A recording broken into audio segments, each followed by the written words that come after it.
Graça e paz, irmãos, amém? Vamos começar a nossa aula de Escola Bíblica Dominical de hoje.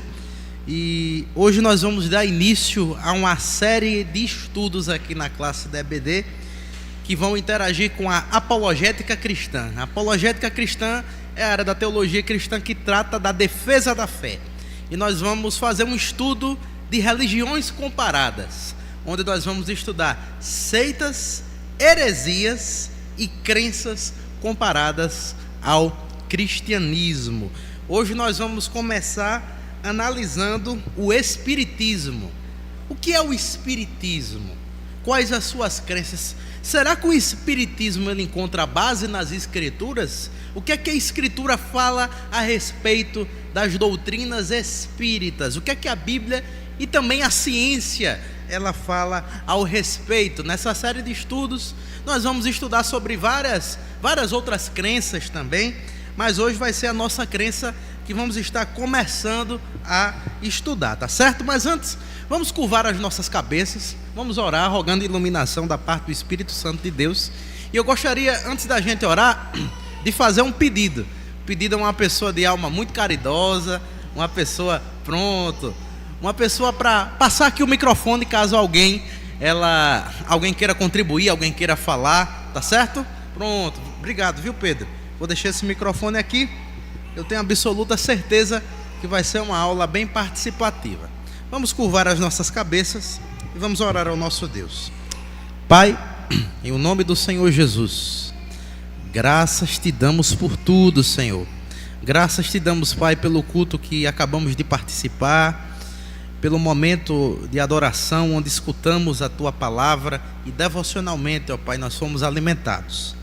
Pedimos a Tua iluminação, Senhor, para esse estudo que nós vamos fazer aqui da Tua palavra. Nos ilumina, nos guia, Senhor, para que possamos aprender verdades da Tua palavra e verdades, ó Pai, para defendermos a nossa fé e verdades, ó Pai, para que nós como igreja estejamos sempre mais e mais preparados a apresentar a nossa fé para outras pessoas. É o que nós te pedimos e desde já te agradecemos, ó Pai. Amém. Obrigado, Pedro.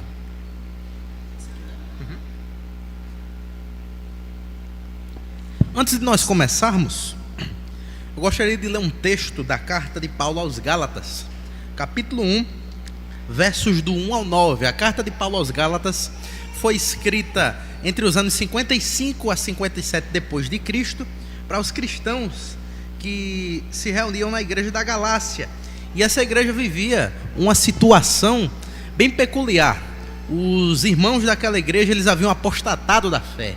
Eles haviam se desviado do caminho da verdade e havia um grupo específico de cristãos ali chamados de judaizantes.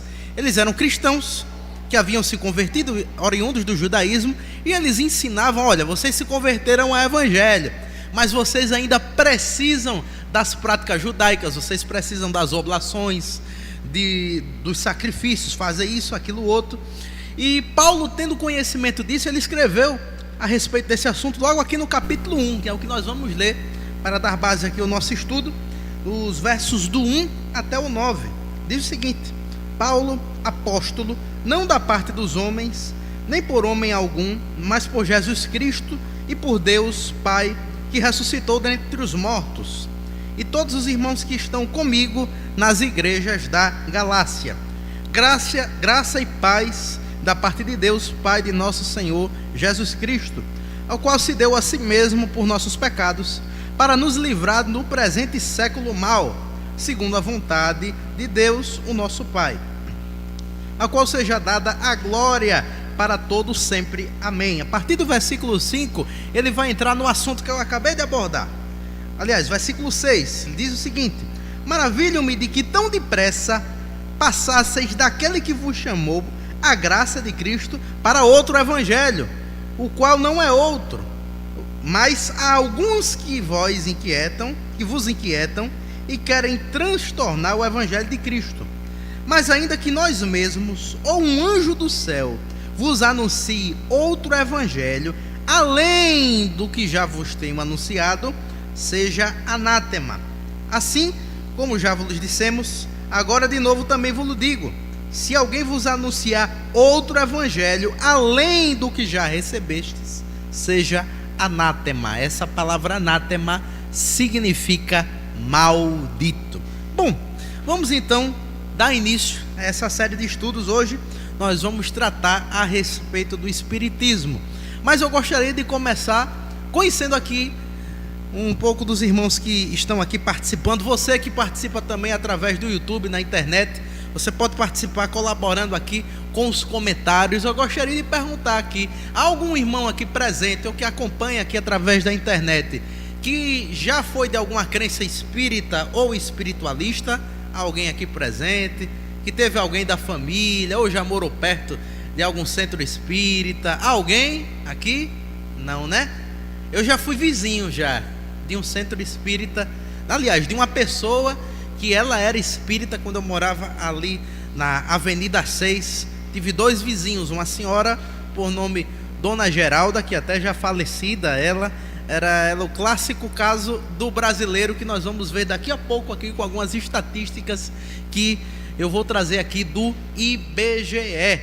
Então vamos lá, o roteiro que a gente vai traçar aqui na nossa aula de hoje, eu vou tentar trazer aqui 10 tópicos bem breves. O primeiro, nós vamos fazer aqui uma introdução explicando o que são seitas e o que são heresias e quais são as suas características. Segundo ponto aqui que eu quero abordar, eu vou trazer um dado estatístico aqui do IBGE de quantos espíritas existem aproximadamente atualmente aqui no Brasil.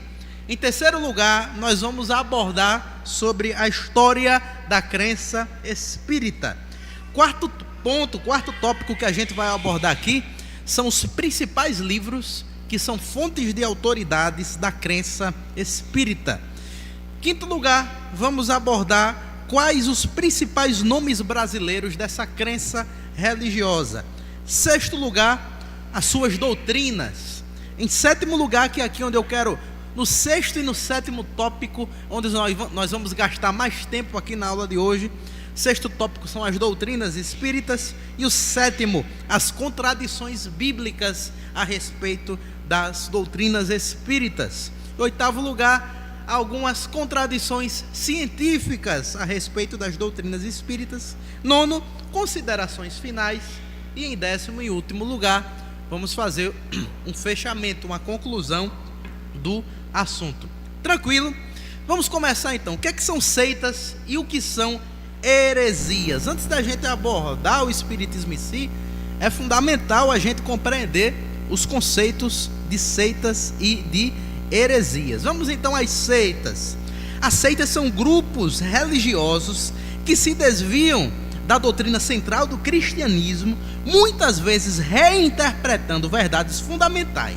Então vamos ver algumas características das seitas, e ao dizer essas características que nós vamos citar, é natural que a gente se lembre de alguns grupos que naturalmente vão vir na nossa mente a respeito dessas características. Vamos lá.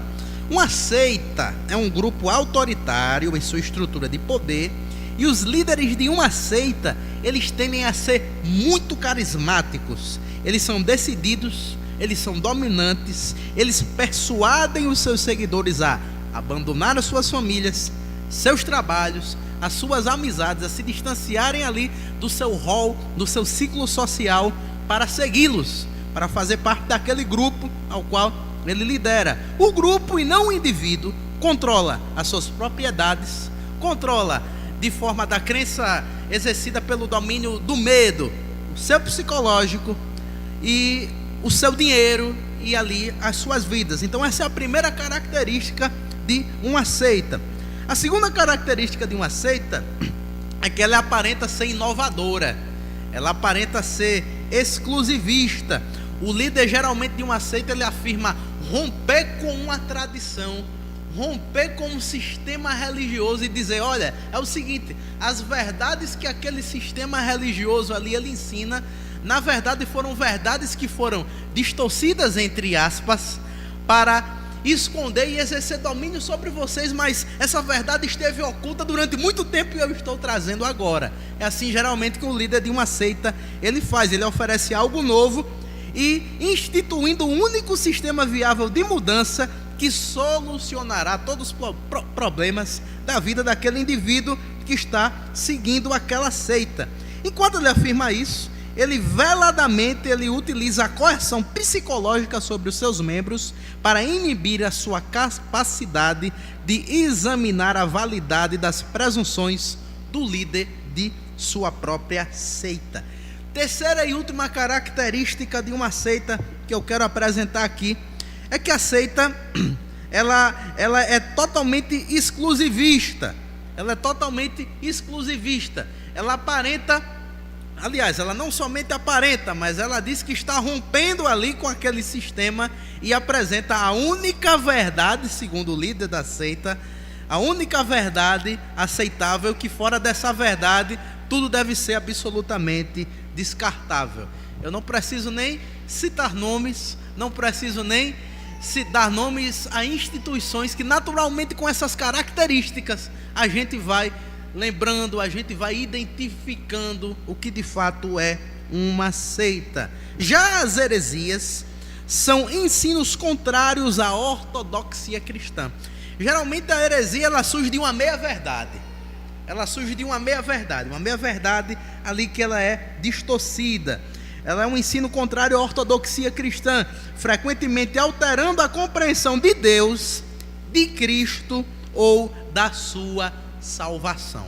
Tendo entendido isso, meus irmãos, nós vamos analisar a crença espírita, que dentro dessas definições nós vamos identificar algumas singularidades. Ok? Alguma dúvida, alguma pergunta? Não quero participar sozinho não, viu? Quem quiser pode contribuir, pode falar. Eu quero que essa aula seja bem participativa. Segundo tópico aqui que eu quero apresentar são alguns dados estatísticos do IBGE sobre o espiritismo no Brasil. Vamos lá. Segundo o último censo do IBGE, o Brasil ele possui aproximadamente entre 3,8 milhões a 4 milhões de espíritas declarados, além de 40 milhões de simpatizantes. Esse é um dado do IBGE. Mas é algo que é impossível você ir a fundo, perguntar pessoa por pessoa, mas se isso fosse possível, o número poderia ser muito maior. Por quê? Porque existem aquelas pessoas que elas são de fé católica, aliás, são espíritas, mas elas se declaram nesse censo como sendo que de fé católica apostólica romana. Aquele clássico caso do brasileiro que de manhã vai para a missa e de tarde muitas vezes está no centro espírita ali, Bezerra de Menezes, participando da mesa branca. Então, se fosse possível consultar pessoa por pessoa, o número poderia ser bem maior. O espiritismo ele é mais presente nas regiões sudeste e sul do país. Apesar do número relativamente pequeno, a influência do espiritismo se espalha entre católicos e, por incrível que pareça, entre os evangélicos atualmente. Isso porque, principalmente depois do advento neopentecostal, houve muito sincretismo religioso. Existem muitas práticas espíritas que estão dentro de ambientes neopentecostais, como por exemplo o elemento da rosa ungida, que participa naquelas reuniões onde há as materializações de espíritos nas mesas brancas e tal, a rosa ungida, muitas vezes a sessão do descarrego. Então há sincretismo religioso. O trânsito religioso aqui no Brasil ele é muito forte, de pessoas que, embora mudem nominalmente de crenças, mas trazem consigo a raiz, a doutrina ainda arraigada na mente das suas crenças anteriores. Um dado também interessante, olha, de acordo com a lei 14.354 de 2022, uma lei federal, está instituído o dia 18 de abril como o Dia Nacional do Espiritismo. Vamos então para o nosso terceiro ponto aqui, a história do Espiritismo. É uma história bem controversa, uma história bem interessante de ser analisada e de ser exposta. O Espiritismo moderno, ele teve origem nos Estados Unidos com as irmãs Fox. E vale ressaltar uma coisa muito interessante, é que os primeiros espíritas desse primeiro momento do Espiritismo, eles não eram reencarnacionistas, eles não acreditavam na doutrina da reencarnação. Então, começou nos Estados Unidos com essas 3 irmãs. Eram 3 irmãs pré-adolescentes, saindo da infância, iniciando na adolescência. No dia 11 de dezembro de 1847, a família Fox, que era de origem canadense, ela instalou-se em uma casa modesta na povoação de Reidsville, no estado de Nova York, distante de cerca de 30 quilômetros de Rochester. Já em 1848, um ano depois que essa família saiu do Canadá e se instalou nessa localidade do estado de Nova York, as irmãs Kate Fox, Leah Fox e Meg Fox, elas fizeram sucesso por muitos anos como médiuns. E como é que isso começou? Elas se mudaram para uma casa e começaram a acontecer ali alguns fenômenos. Elas começaram a ver vultos, a ouvirem vozes, algumas coisas começaram a se mexer dentro da casa ali que elas estavam habitando, e elas começaram, assim como crianças saindo da infância, entrando na adolescência, elas começaram a brincar com esse tipo de fenômeno. Mais adiante, já vou dar um spoiler, a gente vai ver algumas explicações que a ciência e a parapsicologia traz para esse tipo de fenômeno. Então elas começaram a brincar com esse tipo de fenômeno, e aí começaram a se reunir algumas pessoas na casa delas, e aí começaram as primeiras reuniões de mesa branca ou mesas girantes, que assim eram chamadas. Elas fizeram sucesso por muitos anos como médios, e elas diziam possibilitar espíritos a se manifestarem através de batidas. Eram isso que elas ensinavam, que foi um entendimento que começou ali nesse primeiro momento da crença espírita a se disseminar. Essas reuniões foram aumentando, o número de adeptos foram aumentando, e logo ainda naquele ano de 1848, já haviam adeptos dessas reuniões em Nova York, no estado de Ohio, no Texas e posteriormente no estado do Canadá. Ainda no século XIX, o espiritismo chegou na França, e é muito importante entender isso, porque foi lá onde ele foi difuso no mundo inteiro. E ele foi difuso mundialmente por um francês chamado Hippolyte Léon Denisard Rivail. Nós conhecemos esse nome aqui por um outro nome, já nós vamos entender o porquê. Então esse homem, chamado Hippolyte Léon Denisard Rivail, ele nasceu em uma família católica, e desde muito jovem ele dedicou-se aos estudos, sobretudo de filosofias e de ciências. Era um jovem muito interessado por ciência e muito estudioso. Ainda no ano de 1854, ele ouviu falar pela primeira vez sobre as tais mesas brancas ou mesas girantes. E esse jovem, ainda cético, ele passou a frequentar inicialmente essas reuniões com o objetivo de refutá-las e estudar esses fenômenos. Ele começou como curioso, porém, no decorrer do tempo, ele passou a ser convencido de que algo mais poderia haver ali. Em uma dessas reuniões, um médium, ele afirmou que esse jovem, Hippolyte Léon Denisard Rivail, esse jovem francês, afirmou que ele era uma reencarnação de um celta chamado Allan Kardec. E aí ele passou a utilizar esse pseudônimo, Allan Kardec, e é com esse nome que nós aqui no Brasil conhecemos ele, e onde ele é mundialmente conhecido. Ele adotou esse pseudônimo após ele ter essa experiência. Então Kardec compilou relatos de experimentos mediúnicos. Ele estruturou a doutrina espírita em suas obras principais. A doutrina espírita, ela chegou aqui no Brasil ainda no final do século XIX para o início do século XX, onde se popularizou especialmente devido ao sincretismo religioso. Alguma dúvida, alguma pergunta, alguma colocação, alguém que queira falar? Não? Não se calem para sempre, viu? Então vamos prosseguir. Quais são então os principais livros de fontes de autoridade do espiritismo?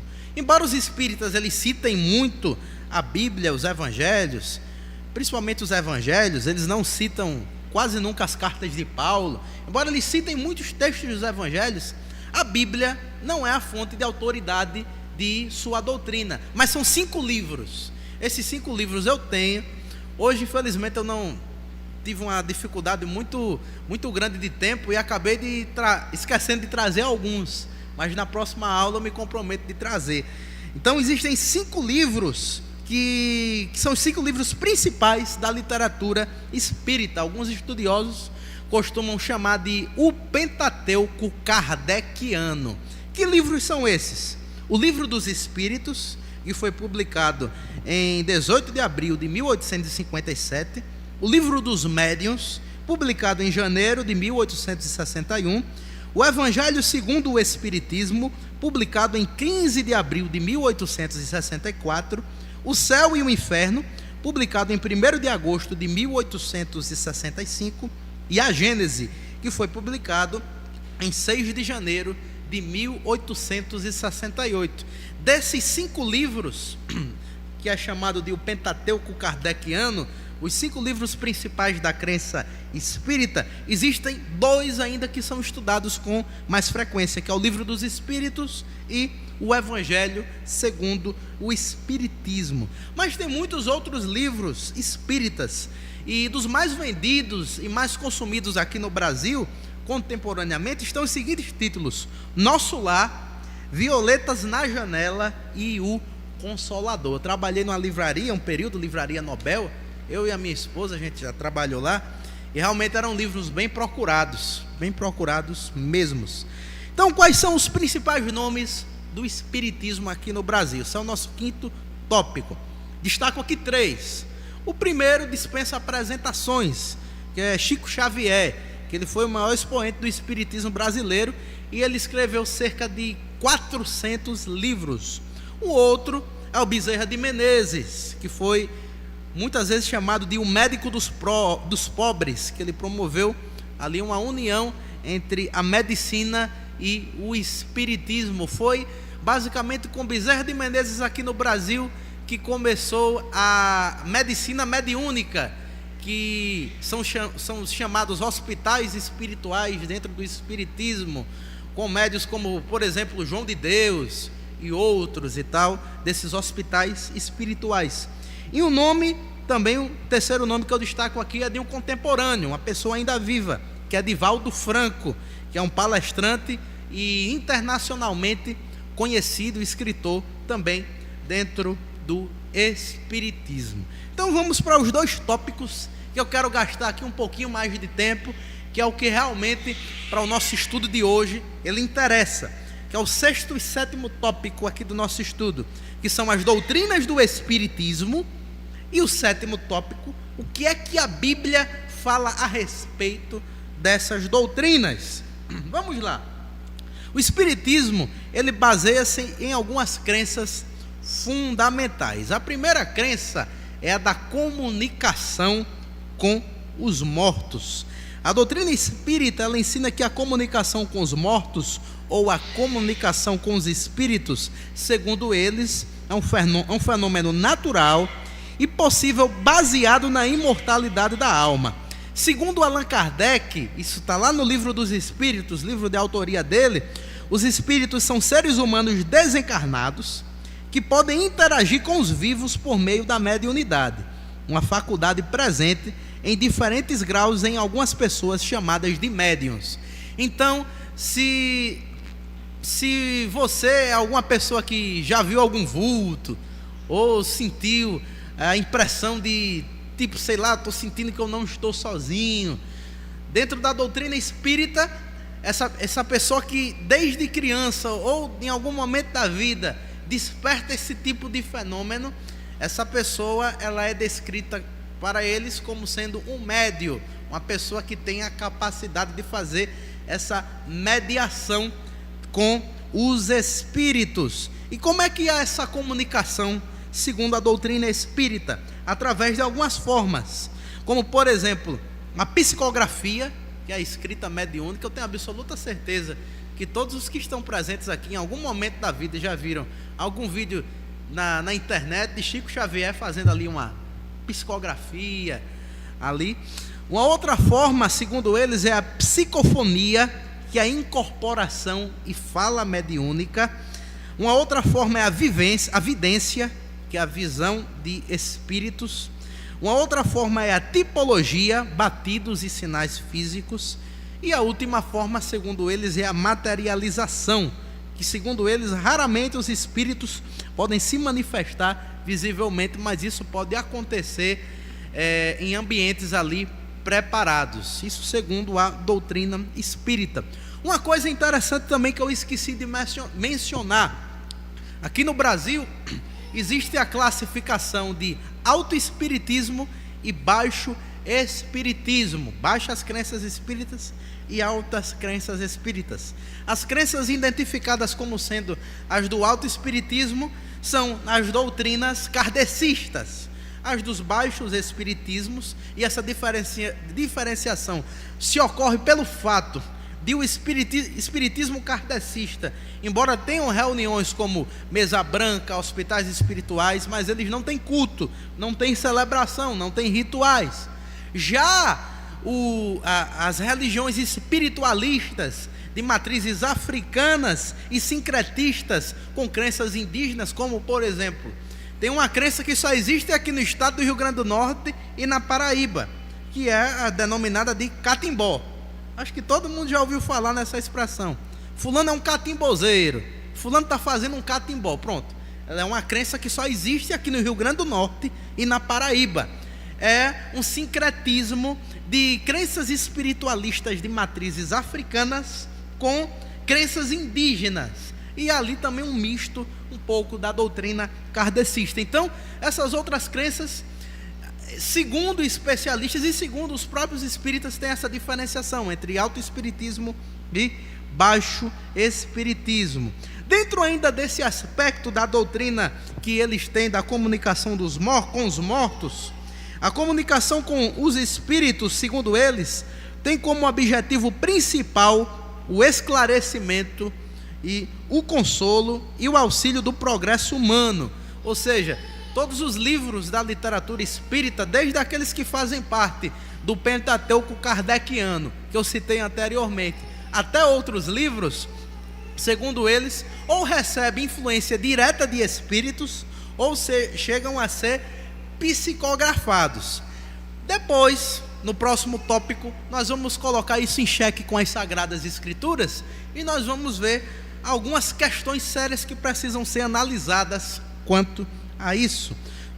O Espiritismo, ele alerta também que as qualidades das comunicações dependem da elevação moral dos espíritos envolvidos e a do médium. Ou seja, segundo eles, o médium, ele entra em contato, ele tem um contato com o espírito ali, da dimensão espiritual, mas muitas vezes, segundo eles, o espírito mal pode se fingir de espírito bom. Aí a gente já tem um problema.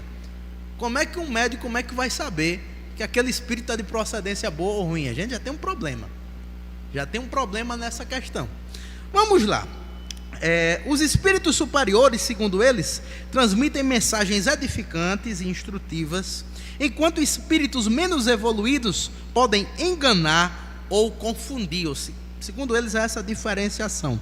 Por isso, a doutrina enfatiza a necessidade de estudo, discernimento e de moralidade na prática mediúnica. A próxima crença da doutrina espírita é a crença da reencarnação. O espiritismo, ele ensina que a reencarnação, ela ocorre em diferentes mundos, em que os espíritos renascem de acordo com a sua afinidade vibratória e nível evolutivo. Ou seja, segundo os espíritas, eles acreditam que o único objetivo do seu espírito existir em um mundo, em um planeta, é com o objetivo de evoluir. E como é que essa evolução acontece? Através da caridade e através de boas obras. É por isso que os espíritas, eles têm muitas instituições de caridade, muitas instituições filantrópicas, porque eles acreditam que o seu espírito só consegue evoluir de um estágio para o outro através da prática da moralidade. O esquecimento das vidas passadas é visto como um mecanismo natural que evita influências negativas e favorece o livre-arbítrio na atual existência. Ou seja, eles acreditam que a maioria das pessoas que existem são reencarnações de vidas anteriores. No próximo tópico a gente vai entender mais um pouquinho disso daí, que são dos níveis de mundo que eles acreditam. E aí a gente tem um problema também muito grande. No mundo existem 7 bilhões de pessoas. Então será que todo mundo já foi reencarnação de vidas anteriores? Como é que fica isso? Será que o mundo foi sempre cheio assim? Vem uma série de leque de possibilidades, de perguntas a serem analisadas. Uma outra coisa ainda dentro desse aspecto é que eles acreditam que você só reencarna até onde você precisa evoluir. Ou seja, digamos que eu estou vivo aqui hoje, saí daqui da EBD, eu morri, morri, tive um ataque cardíaco aqui fora, morri. Eu só vou reencarnar em uma outra vida se eu tiver a necessidade de evoluir. Isso segundo a doutrina espírita. E essa evolução, segundo eles, acontece através de práticas caridosas. A partir do momento que você alcança um estágio top, aí você não tem mais a necessidade de se encarnar, e você vai estar no estágio evolutivo da mediunidade máxima, que eles acreditam ser o estágio de Jesus Cristo. Segundo a doutrina espírita, a reencarnação está ligada à lei de causa ou efeito, chamado de karma. E essa lei, segundo eles, determina que as ações de uma vida influenciam as condições da próxima vida. Digamos, se eu sou uma pessoa que mente muito, rouba muito, engana as pessoas, passa a perna em todo mundo, então vou ter que reencarnar em um mundo de expiação para que eu possa evoluir e ir para um estágio evolutivo maior. Assim, os desafios e sofrimentos, segundo eles, podem ser explicados como consequências de escolhas anteriores ou como provas necessárias para o crescimento espiritual. Segundo a doutrina espírita, se você vive uma vida muito difícil, uma vida cheia de provas, uma vida complicada, é porque na verdade é consequência de atos de vidas que você teve anteriormente, e que esses pecados precisam ser expiados.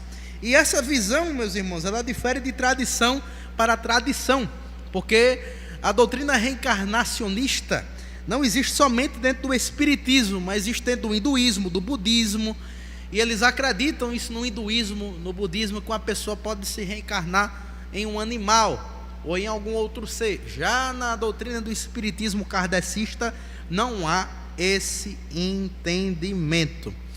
Última doutrina que eu quero aqui destacar a respeito do espiritismo é a doutrina dos mundos paralelos e transição planetária. Mas antes disso, há alguma pergunta, alguma dúvida, alguma colocação, alguém que queira falar alguma coisa? Pronto. Aguarda só um pouquinho que Pedro vai trazer o microfone.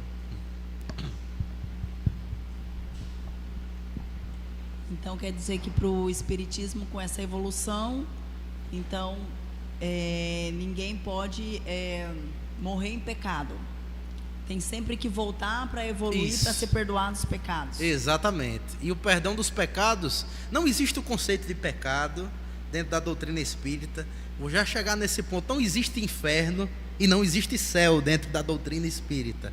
Tudo é único e exclusivamente baseado acerca na conduta do praticante, na conduta da pessoa, da conduta dessa crença religiosa. Mais alguém tem alguma colocação, alguma pergunta, algo a contribuir? Então vamos lá. A gente já viu que a doutrina espírita, ela é composta pelo entendimento da comunicação com os mortos, pela doutrina da reencarnação, e a próxima doutrina é a doutrina dos mundos paralelos e da transição planetária. Essa doutrina aí é um ensinamento muito específico que os espíritas têm mais entre as reuniões doutrinárias entre si, não é muito difuso para as pessoas aí fora. Vamos lá. No espiritismo existe a ideia de mundos paralelos, ou seja, eles acreditam que existem muitos planetas e que esses planetas são habitados por seres humanos iguais a mim e iguais a você. E esse entendimento, devido à uma compreensão equivocada e errônea que a doutrina espírita tem do Evangelho de João, no capítulo 14. O capítulo 14, lá no primeiro versículo, Jesus disse: não se turbe o vosso coração, crede em Deus, crede também em mim. Na casa do meu pai há muitas moradas, se não fosse assim eu vos teria dito, vou, e o resto do texto a gente já conhece. Então eles interpretam essa parte de que na casa de meu pai há muitas moradas, é como essa casa do pai sendo o universo, e essas muitas moradas sendo os diversos planetas que existem, com vários seres humanos. E existem, segundo eles, diversas categorias de planetas, 5 categorias de planetas: os planetas que são chamados de expiação, os planetas que são chamados de estados intermediários e os planetas que são evoluídos. Então, uma alma geralmente ela passa segundo as suas atitudes. O espírito pode passar de um mundo para outro até alcançar o seu estágio top. Eles têm esse entendimento. Porém, entretanto, todavia, esse entendimento, o próprio capítulo 14 de João, ele não encontra sustentabilidade para isso, pois Jesus ele estava falando ali do reino do Pai. Toda a vida nos evangelhos que Jesus ele refere-se à casa do Pai, é muito interessante que ele no seu contexto ali contemporâneo, ele referia-se à casa do Pai como sendo o templo de Jerusalém. Por exemplo, quando Jesus estava ali expulsando os vendilhões do templo, ele disse: olha, não façais da casa de meu Pai comércio. Quando ele estava ali em sua infância, e Maria juntamente com José procuraram Jesus e não encontravam ele localidade alguma, ele falou que estava onde? Na casa do Pai. É uma referência contemporânea ao templo. E da mesma forma que até então ali aquele templo era a casa do Pai, profeticamente estava prefigurando que haveria um reino que ali estava sendo instituído e que foi instituído, que é o reino do Pai. E nesse reino há muitas moradas, há moradas para todo aquele que nele crê. Então é nesse sentido em que João 14 está falando isso. E que na casa do Pai havia então muitas moradas. Se não fosse assim, ele não teria dito que havia necessidade dele voltar, para que nunca mais houvesse choro, nem ranger, não houvesse choro, não houvesse mais atribulações, que é a nossa esperança como cristãos. Então, os espíritas eles têm uma perspectiva de crença diferente. Eles acreditam que na verdade a casa do Pai é o universo e que essas moradas são os diversos planetas que existem e que são habitados, cada um deles, por seres humanos iguais a mim e a você. Segundo essa doutrina, o universo é povoado por incontáveis mundos em diferentes estágios evolutivos, como bem mencionei.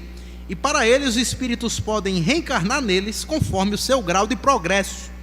E esses mundos, eles coexistem e variam desde mundos primitivos, habitáveis por espíritos em estágio inicial, e até mundos celestes ou divinos, onde habitam espíritos elevados. Segundo eles também, um mundo, de acordo com as ações daqueles que nele habitam, ele pode também transitar de estágio, que é isso que eles acreditam que está acontecendo agora com o planeta Terra. Isso na doutrina da transição planetária. E essa doutrina da transição planetária, ela refere-se à transformação espiritual de um mundo ou da Terra. E segundo o Espiritismo, o nosso planeta está passando por provas e expiações, onde predominam sofrimento e as imperfeições morais, para um mundo de regeneração. Ou seja, segundo eles, o que está acontecendo no mundo agora é para ser uma peneira entre os seres humanos. Segundo eles, isso eu conheço até de um amigo meu concunhado, inclusive. Meu concunhado, que ele é de uma crença espiritualista, certa vez ele falou isso para mim: olha, segundo a minha crença, o planeta Terra e a pandemia da Covid-19, na verdade, é uma peneira, e aqueles que estão morrendo, aqueles que estão indo, na verdade, eles estão indo para uma transição superior, para uma outra terra superior. Isso dentro da crença espírita. E essa mudança envolve um processo natural de seleção espiritual. Os espíritos mais atrasados, que resiste ao progresso moral não reencarnarão mais na Terra, mas serão direcionados a mundos compatíveis, da mesma forma os que eles chamam de espíritos evoluídos. Então, essa transição, segundo os médios e estudiosos espíritas, já está em curso e se manifesta em crises morais, sociais e naturais, que, embora sejam dolorosas e necessárias, elas fazem parte do processo evolutivo. Ou seja, para o espírita a coisa está sempre andando para frente, está sempre andando para frente. Outras doutrinas espíritas, como já mencionei, a lei do karma, que é o conceito de causa e efeito. Uma outra doutrina espírita é que eles não creem em Jesus como sendo Deus ou como sendo o Filho de Deus. Eles acreditam que Jesus é um espírito evoluído. Eles acreditam que Jesus, ele era um ser humano igual a nós, um super médium, e que através de suas boas práticas e de sua evolução mediúnica alcançou o maior estágio que já existiu. Segundo um dos seus livros psicografados por revelações de espíritos, segundo eles acreditam que Jesus, em sua infância para a adolescência, ele passou parte dela na Índia, e que lá ele teve revelações acerca da sua missão, e ali ele evoluiu-se mediunicamente. Isso segundo a doutrina espírita. Uma outra doutrina espírita é a salvação pelo aperfeiçoamento moral e não pela graça de Deus. E eles também têm, como eu mencionei, a não crença no inferno, em demônios e no diabo. Na doutrina espírita, o diabo é apenas uma personificação da maldade humana. Então, segundo os espíritas, eles raciocinam da seguinte forma: eles dizem, olha, as palavras diabolos, a palavra grega para diabolos e a palavra hebraica para Satã, como não são substantivos próprios, eles não mencionam de forma alguma a existência de um ser espiritual que vive em dualidade com Deus e guerreando contra ele, mas se personifica apenas a maldade humana, a maldade que habita no coração do ser humano. Isso segundo a doutrina espírita. Eles não acreditam em demônios, mas sim que existem espíritos bons e espíritos ruins, e esses espíritos são espíritos de seres humanos. Bom, já falamos muito sobre doutrina espírita, sobre como os espíritas pensam. Vamos ver então como é que as Sagradas Escrituras, elas enxergam essas doutrinas. Há alguma pergunta, alguma dúvida? Há alguém que queira contribuir falando alguma coisa? Não há? Vamos prosseguir. Vamos lá. O Espiritismo, ele entra em conflito direto com as Sagradas Escrituras, com diversos ensinamentos bíblicos. O primeiro aqui que eu quero destacar é a respeito da doutrina da reencarnação.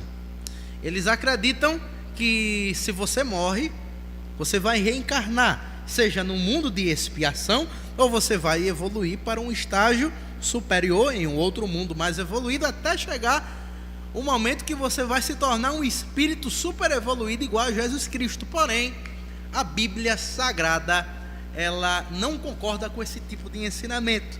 E eu quero destacar aqui Hebreus, capítulo 9, versículo 27, que diz o seguinte: Hebreus, capítulo 9, versículo número 27, que diz: aos homens está ordenado morrerem uma só vez, depois disso o juízo.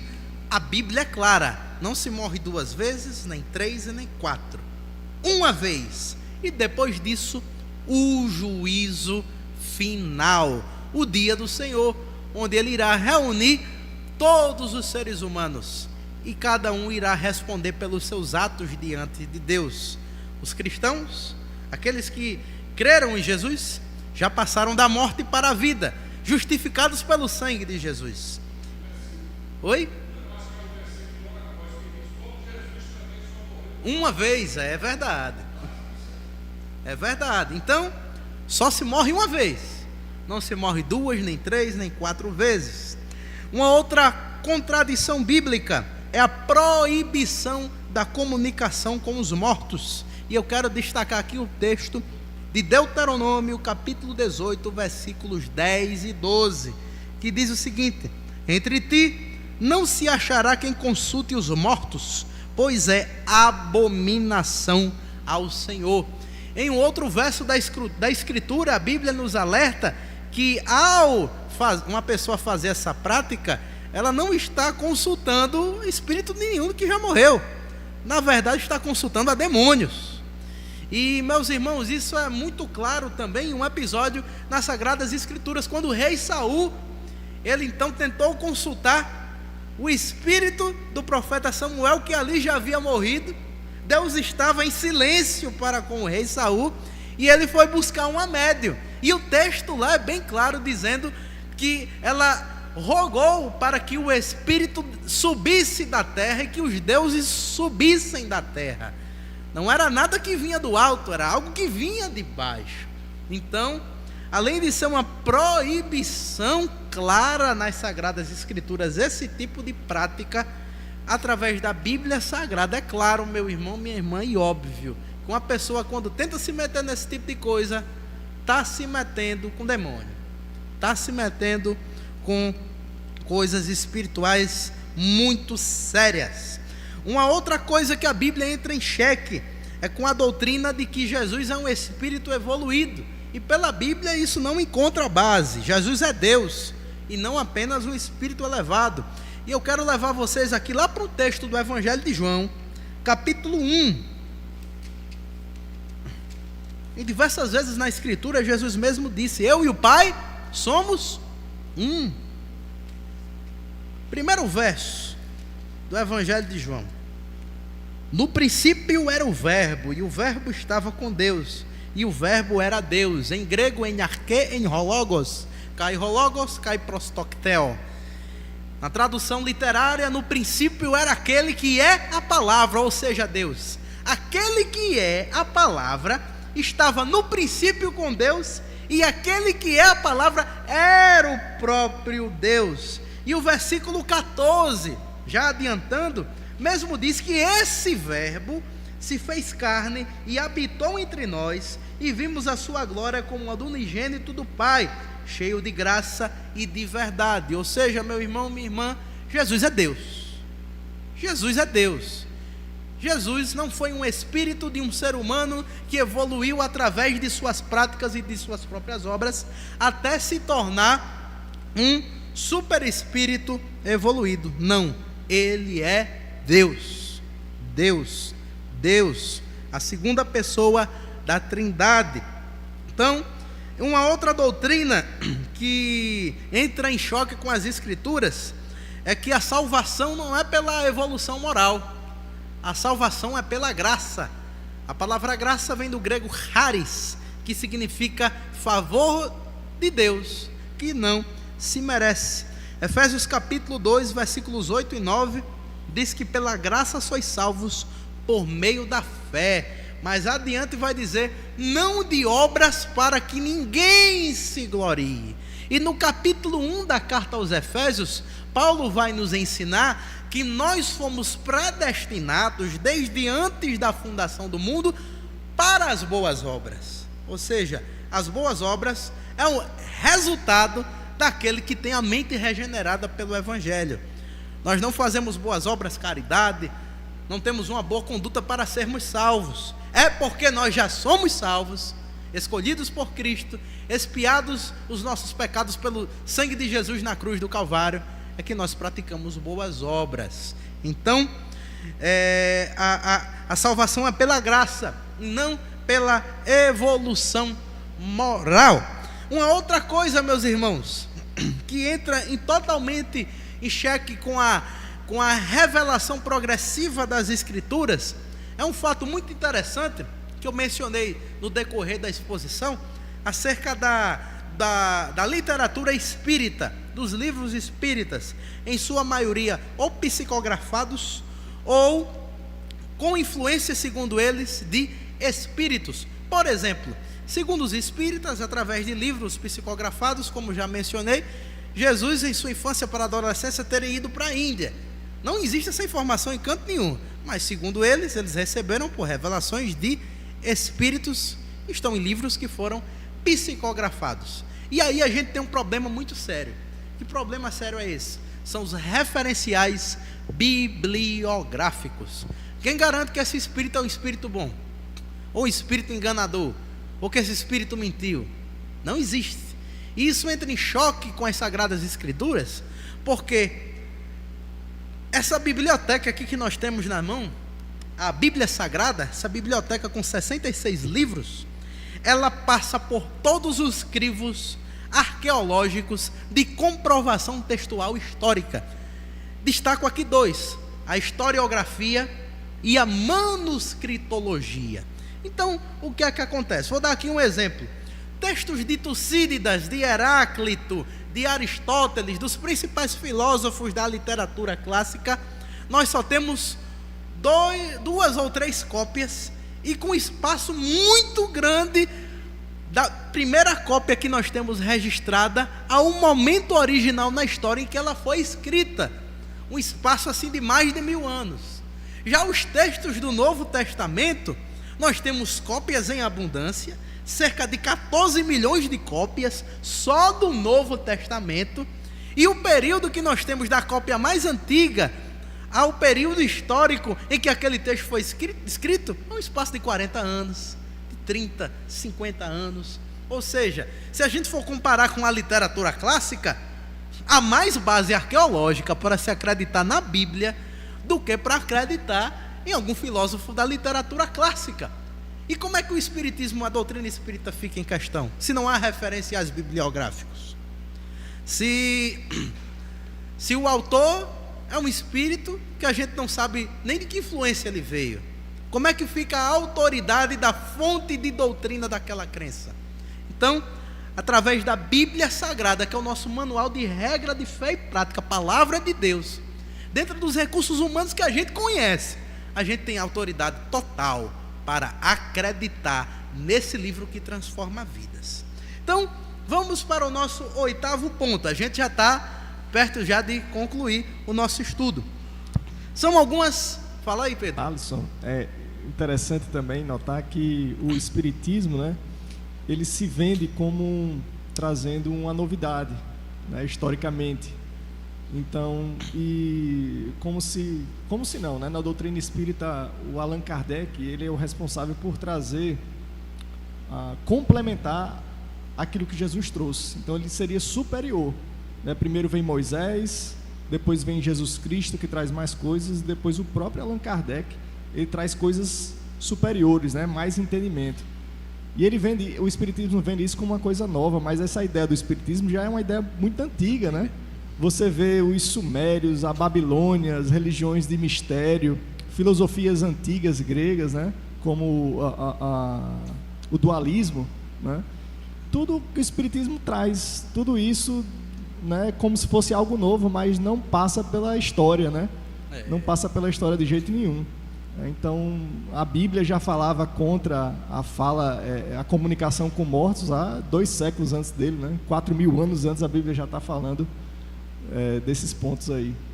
Muito boa colocação. E é verdade, foi uma coisa que eu esqueci de mencionar na exposição, que inclusive o Allan Kardec, ele se identificava como ele mesmo sendo o próprio Consolador, que as Escrituras, que Jesus havia falado, olha, deixarei um outro Consolador. Então ele se identificava como sendo esse espírito evoluído que traria então essa nova revelação. E essa é uma característica muito interessante e que tem em seitas e heresias que a gente vai analisar nos próximos estudos, e a gente vai ver que isso é uma característica que acontece em outras crenças. Muito boa colocação. Há alguém que queira mais falar, que queira contribuir com a aula? Fala, Ulisses. Opa, fala, Osias. Pronto. Morto fala. Morto fala. Pronto. Pela Bíblia a gente se acabou. Comunica com os vivos. Pronto. Pela Bíblia a gente acabou de ver que não. Não. A gente acabou de ver que não. Não existe. Eu já. Porque meu pai faleceu. Sim. Meu irmão também faleceu. Eu sonhei com meu pai, já sonhei com meu irmão. Sim. Mas, assim, no sonho, eles não chegou a comunicar. Eu não ouvi, não Sim. cheguei a ouvir a voz dele.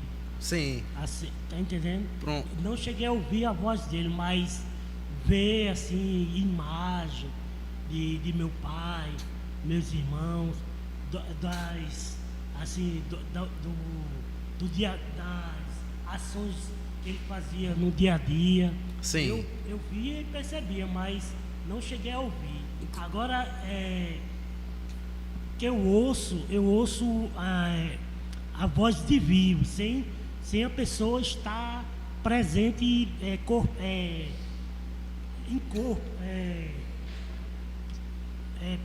materialmente. Sim. Mas assim a voz eu escuto voz de gente viva, de pessoas vivas. Assim, eu entendo como de pessoas vivas, porque quando eu escuto a voz, aí me arremete logo aquela pessoa que eu conheço, aquela pessoa que está viva. Faço logo essa comparação, entendeu? Sim. Ou então eu escuto a voz de pessoas vivas e que não estão materialmente presentes. Pronto. Eu vou segurar só um pouquinho essa resposta, depois da fala de Ulisses, que a gente vai ver que para esse tipo... Fala, Ulisses, que esse tipo de fenômeno tem uma explicação científica por trás, quando esse tipo de coisa acontece. Vamos lá, pode falar, Ulisses. Não, se deixar, eu tenho uns 3 exemplos. Pode falar, vou falando. Mas há uns mais de 20 anos atrás, eu estava num supermercado e uma pessoa me abordou como se fosse querer me discipular, né? Me evangelizar, entre aspas. Então ele é espírita e começou a me abordar. Eu fiquei calado, deixei ele falar. Aí eu disse: olha, eu vou dar só um exemplo a você dos 2 ladrões que estavam ao lado de Cristo. Um não quis, o outro se arrependeu. Eu dizendo a ele, né? Então, quando eu falei do ladrão que não tinha obra nenhuma, né? E ele se arrependeu, e o Senhor naquele dia disse: hoje mesmo estarás comigo. Então ele se revoltou ali e começou, tá entendendo? Eu estou encurtando aqui, né? Mas foi uma conversa de meia hora ali. E eu disse, Hebreus 9:27, só é permitido ao homem morrer uma só vez, como também Cristo morreu uma só vez. Outra situação que a gente passou, a gente tinha uma reunião de oração nas casas, que meu pai era líder nessa época, na década de 90. Sim. E um dos homens que era palestrante do Espiritismo, ele se preparou e foi nessa reunião e disse: me der a oportunidade, eu vou derrubar o Evangelho. Eu conheço ele hoje é da Igreja Nova Jerusalém, e ali ele se converteu na reunião, foi chorando. E eu conheço o filho dele, trabalhei com o filho dele, que hoje é um major da Polícia Militar. Ele teve um problema, um início de câncer, foi desligado, e depois Deus curou e ele conseguiu, e hoje é um major da Polícia Militar. Então, graças a Deus. Eu estou encurtando aqui. E a última, eu comandava a academia de oficiais que forma os oficiais da Polícia Militar em 2009. Aí chegou, porque o inimigo ele é astuto, né? E chegou um oficial espírita e me abordou, porque toda sexta-feira existia um momento evangélico e o católico. Quem era evangélico ia para a reunião evangélica, quem era católico assim por diante.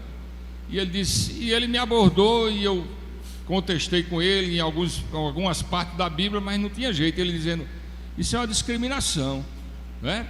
Tem crente, tem católico, e por que eu não posso dar uma palavra como espírita? Aí eu fiquei naquilo ali, não quis ser grosseiro, não quis dar um não para dizer que eu sou o melhor. E eu disse: rapaz, eu vou analisar. Aí ele foi embora. Aí eu passei o dia com uma pedra na cabeça, né? Levando um saco de pedra nas costas. Como é que eu Meu Deus, aí eu fui comentar com outro oficial. Eu não sei, eu não queria ser grosseiro, mas eu ia dizer um não, mas como? Aí um oficial, ele chegou assim, não, a nossa instituição só tem 2 capelanias, é uma evangélica e a outra católica. Pronto, chegou a resposta. Aí eu disse, ligue para ele e diga que, né, negativo, porque nós só temos 2 capelanias e assim Deus me deu a resposta ali, uma resposta clássica, né, que eu não queria ser grosseiro. Então assim, Deus é maior e Ele é libertador também, né? Tem coisas que Deus liberta. Pronto, a gente já vai se caminhando para o final. Vamos ver algumas respostas científicas a alguns fenômenos que o Espiritismo entende como sendo manifestação mediúnica. E aqui eu quero trazer 2 experiências na minha vida, aliás 3, que eu me lembrei mais de um agora. Na minha vida eu tive algumas experiências assim que o pessoal diz que é mal assombrada mas de fato não é. De fato não é. A primeira é mais antiga que eu lembro. Eu tinha, eu acho que cerca de uns 8 anos, e eu estava na cozinha de casa e eu senti assim 2 mãos pegando nas minhas pernas, e eu fiz carreira pro quarto. Tava eu e minha avó em casa, e minha avó viu: menino, por que você correu? Essa coisa da tua cabeça, vai. A outra foi em 2017. Eu tocava com um cantor da Assembleia de Deus chamado Jackson Silva, e a gente foi tocar num culto lá no Templo Central da Assembleia de Deus, lá na cidade de Eloy de Souza. Aí na volta, era por volta de 3, era perto de 3 da manhã. O culto estendeu um pouco mais lá o horário, e a gente foi lanchar, e conversa vai, conversa vem, a hora foi passando, a gente saiu de madrugada. E a gente voltando no carro, a gente viu um vulto como se fosse uma pessoa assim, ó, 2 vultos, aliás, atravessando a estrada, e o carro freou assim bruscamente, mas era só um vulto. E uma outra questão é no local que eu trabalho à noite, no hotel. Quase toda noite a gente recebe reclamação, o pessoal nos quartos: olha, a gente está ouvindo gente correndo, gente batendo aqui na porta do quarto. A gente chega, não tem ninguém. Muitas vezes a gente está subindo ali no andar, a gente ouve as carreiras das pessoas e não tem ninguém. Como é que a ciência responde isso? Como é que a ciência? Existe um ramo, principalmente da psicologia, chamado de parapsicologia, que entende que esse tipo de fenômeno são fenômenos que ocorrem no campo psicológico, no campo da mente. Ou seja, conversando certa vez com uma parapsicóloga, que até mora aqui na Cidade Alta, vizinha de um camarada muito amigo meu, Branco Cabelos, conversando com ela, ela trouxe eu fiz essa pergunta e ela disse: olha, a parapsicologia explica de 2 formas. Explica que, em primeiro lugar, a mente de quem vê ou sente esse tipo de fenômeno ou está num estágio de estresse muito grande, ou está em um estágio de cansaço muito grande. Então, o que é que acontece? A mente humana, ela captura, através do subconsciente coletivo, algo que aconteceu ali naquele lugar. É um fenômeno puramente do cérebro. Isso é algo que pode acontecer até em animais. Já é comprovado pela parapsicologia. E a mente humana é tão interessante que esse tipo de coisa acontece muitas vezes, e essa conversa aconteceu por conta disso.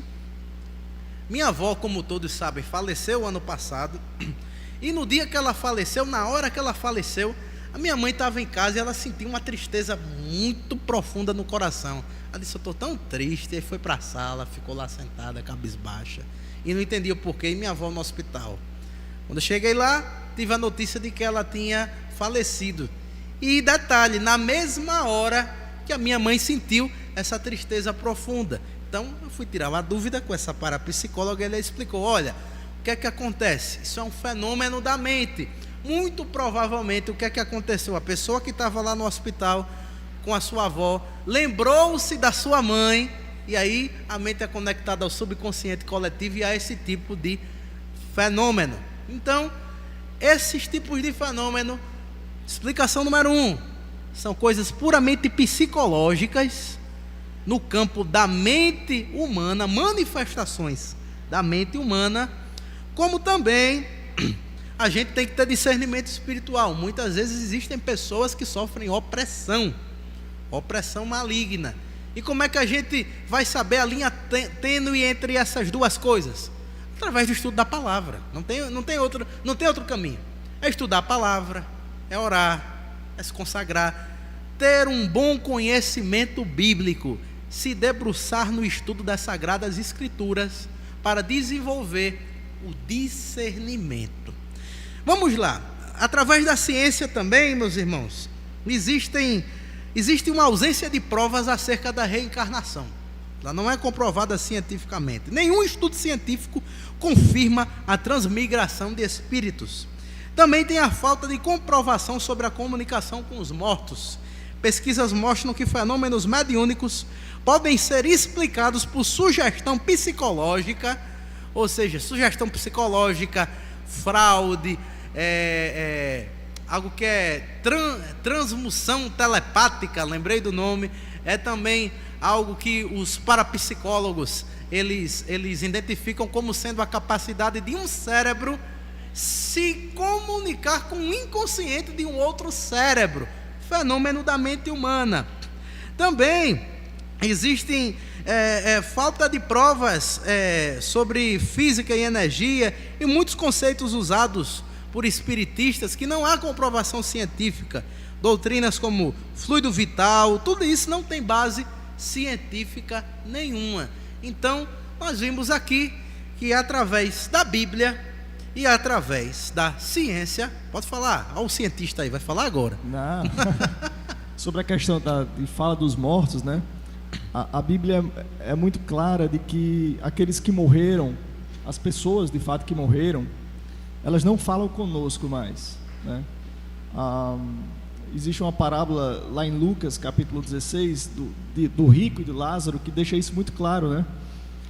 Que não há como você ficar passado uma situação de tormento, né? De inferno, para voltar a essa vida para conversar com alguém, né? Inclusive, isso era um dos argumentos do próprio rico, né? Que ele fala, eu estou aqui nessa situação de tormento, eu estou com sede, eu gostaria que... Será que ele não tem como pingar um pouco de água na minha língua aqui, né?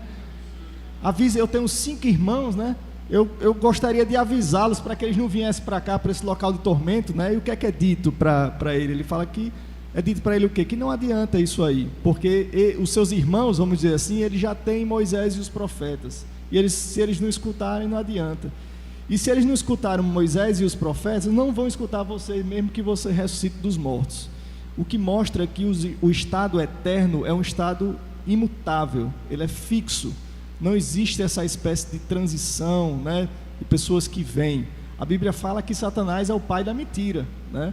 Ele pode se transfigurar de um anjo de luz, né, quanto mais de alguém que você deseja muito ver, né? Porque a Bíblia fala também, e eu concordo com o que Alisson falou também, no sentido de que existe a questão da sugestão, existe, porque a Bíblia também fala que é do coração do homem que procede os maus desígnios, e a mesma Bíblia fala que o coração do homem é enganoso, né?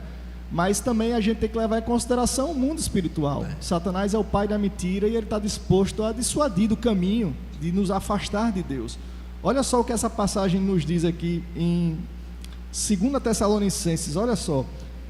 Ora, o aparecimento do ímpio, do iníquo, é segundo a eficácia de Satanás, com todo o poder e sinais e prodígios de mentira, com todo o engano de injustiça aos que parecem, porque não acolheram o amor da verdade para serem salvos. É por esse motivo, pois, que Deus lhe manda a operação do erro para darem crédito à mentira, a fim de serem julgados todos quantos não deram créditos à verdade. Antes, pelo contrário, deleitaram-se com as injustiças. Aqui, em outras palavras, é mais ou menos Paulo está dizendo que é assim, é meio que as pessoas receberam a oferta do evangelho e elas resistem, elas não querem. É como se Deus estivesse falando, você quer crer nisso, então creia nisso aí. E ele manda a operação do erro, né? Então você vê até que coisas sobrenaturais podem acontecer como sinais de mentira, né? Como operação do erro. Então a gente não deveria se impressionar e nem usar milagres, nem certos acontecimentos sobrenaturais como critérios, né, de que aquilo ali está verdade, né, e tal. Às vezes, o que é que aproxima a pessoa do espiritismo? É justamente essa possibilidade de falar com alguém que ela gosta muito, né, e aí ela pensa assim, e percebe aquilo ali acontecendo, e ela começa a crer na mentira, né, e pode ser sugestão psicológica? Pode, né, mas também existe ação demoníaca também, né, e como é que eu me protejo disso? É na comunhão, é lendo a palavra de Deus. As pessoas não conhecem, não leem a palavra de Deus. É impressionante um cristão levando surra de Bíblia de gente de espírita. O cristão que é aquele, nós protestantes que devemos manusear bem, como diz a palavra de Deus, aquele que manuseia bem a palavra de Deus, que nós devemos manusear, conhecer. A gente se deixa levar por argumentos. Eu já li o livro, o Evangelho do Espiritismo, porque eu tive que dar uma aula muito tempo atrás aqui na escola dominical para os jovens, né?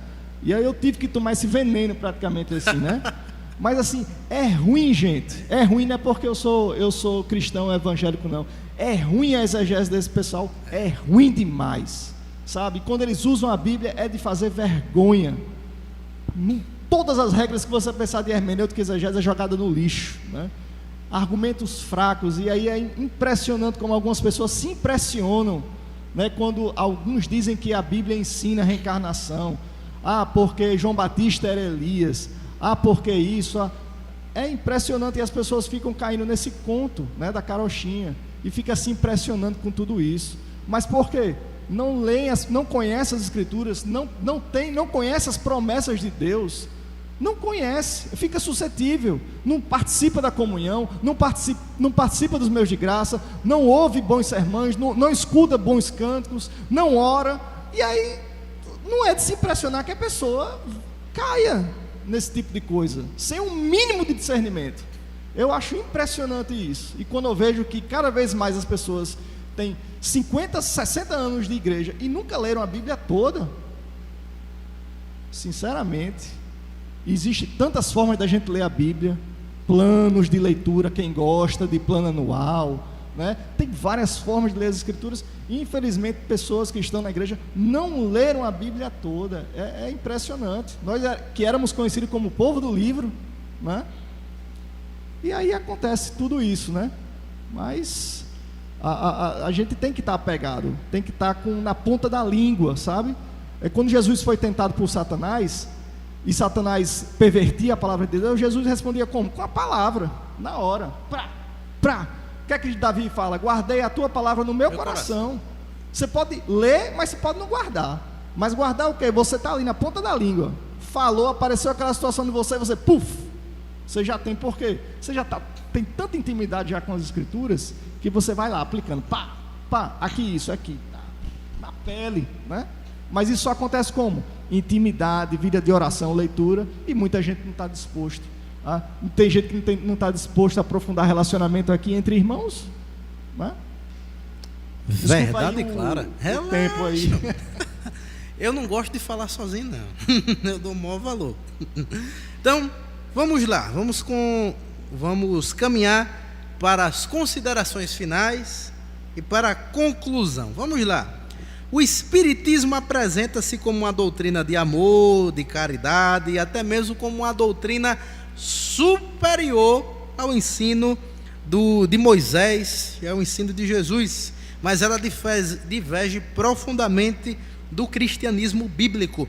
Suas crenças contradizem as Escrituras, seu embasamento científico é frágil e a fé cristã ela oferece a regeneração pela graça, enquanto o Espiritismo oferece uma falsa presunção de evolução pessoal. É impossível evoluir-se pessoalmente sem Cristo. É impossível. Impossível. Dessa forma, meus irmãos, é essencial que os cristãos conheçam bem a base de sua fé e saibam responder biblicamente a todas essas doutrinas que aqui expomos hoje. O estudo do Espiritismo é fundamental para que possamos compreendê-lo, refutá-lo e nós estudarmos as Escrituras para termos boas respostas embasadas. Então, meus irmãos, que nós possamos estar preparados para responder bem a nossa fé, para apresentar uma boa apologética da nossa fé. Fala, Ulisses. Eu tinha uma tia, há 30 anos atrás, ela se envolveu em certas coisas que não eram o Evangelho. E quando ela aceitou a Jesus, ela ouvia vozes, porque só tem 2 caminhos: a voz é de Deus ou é do demônio? Está entendendo? Então ela ouvia vozes, tinha medo de ficar em casa só, e minha mãe segurou na mão dela e começou a ajudá-la, indo para orações, repreendendo, né? E foi repreendido essa coisa maligna na vida dela. Ela andou em espiritismo antes do Evangelho e ela foi liberta. Então hoje é uma mulher crente, hoje ela não tem mais problema de certas situações que ela passou na vida. Então o Senhor libertou ela daquilo ali, entendeu? Só isso, como exemplo. Não, a gente vai parar. Então, pessoal, é isso. Esse foi o nosso estudo da aula de hoje. Que nós possamos, meus irmãos, estar bem embasados nas Sagradas Escrituras, para responder bem a nossa fé diante dos falsos ensinos que tem por aí. Convido o presbítero Pedro para fazer essa oração final, o nosso superintendente de ensino aqui da igreja. Amém. Amém, queridos. Vamos ficar de pé, vamos terminar com oração. E às 18 horas nós teremos o nosso culto de adoração aqui na igreja. Senhor Jesus, muito obrigado por este momento de aprendizagem da Tua Palavra, momento em que nós conhecemos também os falsos ensinos que se levantam contra a Tua Palavra. Nos faz fortes e resilientes e resistentes, Pai.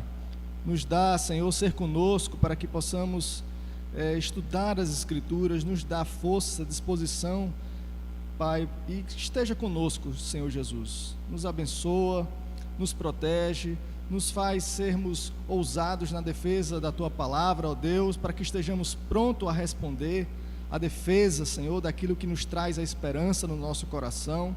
Abençoa a vida de Alisson, Senhor, os seus estudos, ser com ele, com a sua família, com o seu casamento.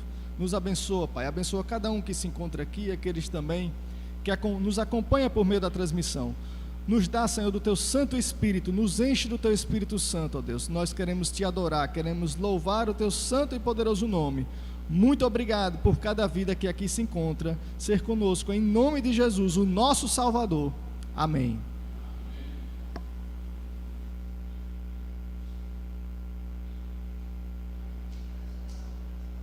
O que é o reino de Deus? Jesus nos ensinou que o reino de Deus pode ser comparado a um grão de mostarda. O reino de Deus é uma pequena semente que, uma vez semeada, cresce e transforma o mundo ao seu redor, ao ponto de oferecer vida, alimento e abrigo. A IPI do Brasil está servindo ao reino há 120 anos. Testemunhando a realidade eterna do glorioso e soberano governo de Cristo sobre tudo que existe. A igreja não é reino, mas comunidade do reino. A forma como vivemos a nossa fé sinaliza o reino. Calvino dizia que a tarefa da igreja é tornar visível o reino invisível. Fazemos isso vivendo como testemunhas da realidade do governo de Cristo em todos os ambientes da nossa vida. E a única maneira do reino de Deus se manifestar neste mundo, antes da vinda de Cristo, é vivermos como cidadãos do céu e súditos do Rei Jesus.